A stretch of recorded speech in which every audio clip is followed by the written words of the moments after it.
Hello, আসসালামু আলাইকুম। আজকে আরেকটি ভিডিও নিয়ে আপনাদের মাঝে হাজির হয়ে গেলাম। আজকে একটা টপিকের ব্যাপারে কথা বলবো, যারা হচ্ছে যাদের পুরাতন ল্যাপটপ আছে বা অনেক বয়স হয়ে গেছে, অনেক পুরাতন ল্যাপটপ, তারা ল্যাপটপটা প্রচুর স্লো হয়ে যায়। তো বর্তমান জেনারেশনের উইন্ডোজ 10, 11 এর সাথে ম্যাচিং করে না বিধায় ল্যাপটপগুলো অনেক স্লো হয়ে যায়। কিন্তু এটা কোনোভাবে কাজ করা যায় না। যেমন ওপেন হইতে অনেক টাইম লাগে, প্লাস একটা ক্লিক করলে কোনো একটা সফটওয়্যার থেকে আরেকটা সফটওয়্যারে যাইতে অনেক সময় লাগে। তো এই সমস্যার সমাধানগুলোই আজকে দেখাবো আপনাদেরকে।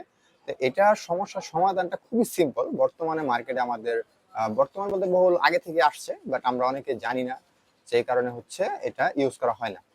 তো আমরা সাধারণত বলতে গেলে এসএসডি কথা বলতেছিলাম এখন, যে আপনারা যদি পুরাতন ল্যাপটপগুলোতে এসএসডি কার্ড ইনস্টল করেন তাহলে আপনার স্পিডটা 3 গুণ ফাস্ট হয়ে যাবে। তো সেই ক্ষেত্রে আপনার কিছু ক্যাটাগরির এসএসডি আছে, যেমন হচ্ছে যে আমার হাতে এখন যে এসএসডি দেখতে পাচ্ছেন, এটা হচ্ছে অ্যাপাচার ব্র্যান্ডের M.2 NVMe এসএসডি। আমি একটু খুলে দেখাই আপনাদের।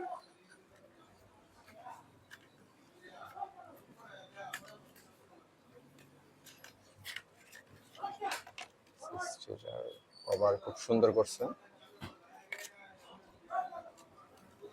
এইটা হচ্ছে মেইনলি এসএসডিটা।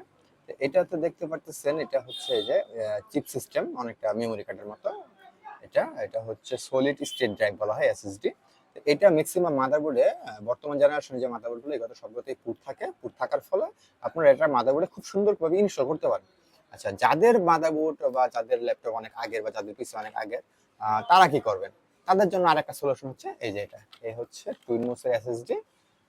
128 জিবি হয়, 256 হয়, 512 হয়, বিভিন্ন ভেরিয়েন্টে হয় এগুলো। যার বাজেট যে অবস্থায় ওইভাবে লাগাইতে পারেন, সমস্যা নেই।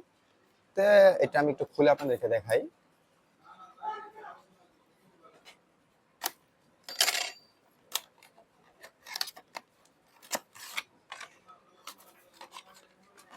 এই যে এই হচ্ছে এসএসডিটা, এটা হচ্ছে 128 জিবির এসএসডি। তারপরে হচ্ছে আপনার এই যে এটার যে স্লট, এটা কিন্তু এসএসডিটা হার্ড ডিস্ক অথবা ডিভিডি লাইন, সাটা কেবল যে কোনো জায়গাতে দিয়ে লাগাতে পারবেন আপনারা। সব ক্ষেত্রে এটা ইউজ করতে পারবেন, এটা সব জায়গায় ইউজ হয়। মূলত ল্যাপটপের যে হার্ড ডিস্ক থাকে, মেন হার্ড ডিস্ক, সেই হার্ড ডিস্কের জায়গাটা লাগাইতে পারবেন। অথবা হচ্ছে আপনি ডিভিডি স্লটের জায়গায় আপনার কেডি আছে, কেডি ইউজ করে এটা লাগানো যায় আর কি। এটা লাগাইলে আপনার স্পিডটা অনেক বেশি ফাস্ট হবে। ঠিক আছে? তো এইগুলা নিয়ে যদি আরো কোনো প্রশ্ন কারো থাকে, তাহলে আপনারা কমেন্ট বক্সে অথবা মেসেঞ্জারে আমাকে নক করতে পারেন, আমি বিস্তারিত বলে দেবো ইনশাল্লাহ। আজকের মতো বিদায়, আসসালামু আলাইকুম।